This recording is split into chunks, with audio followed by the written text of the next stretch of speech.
there was a Zen master, and then he had a student, and the student says like, hey, why do you teach me about war if we live in peace? He's like, well, it's better to be, you know, a warrior in a garden than a gardener in a war.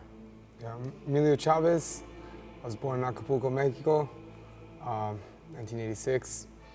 Came to California under, Reagan's amnesty. I believe in the idea of amnesty for those who have put down roots and who have lived here, even though some time back they may have entered illegally. I was born in Acapulco. My mom couldn't bring me over there legally yet to the United States, so she had to work for me and all my paperwork at the time. And so I was stuck in Mexico with my aunt. And then, it was a heartbreaking story. Like when my mom came back to get me 2 years later, I didn't recognize her, and then I didn't want to go with her. And, but eventually I warmed up and, here I am. Yeah, I did 6 years in the military. I did 2 years active and 4 years National Guard. I was stationed in Burbank. I went to Kosovo, 2009, 2011.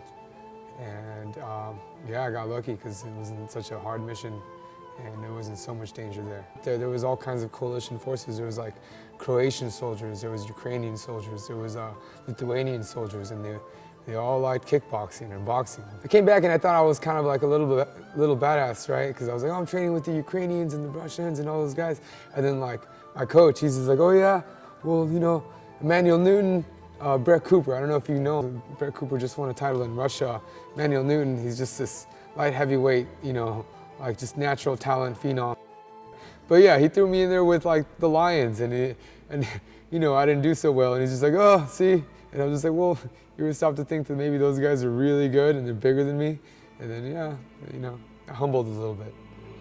I think my time is now. Like now, looking at the roster, I don't think there's anybody on that roster that's gonna beat me, especially with the way I'm training now and like, the high elevation. My whole problem before was not being in shape and like, okay, well, I'm gonna do really well and I'll technique him, but will I have the cardio to last the whole time? And that was always something that weighed in my head. Now I'm not having to worry about that. I just fight, and I feel like right now it's just gonna get better. At least these next 4 fights.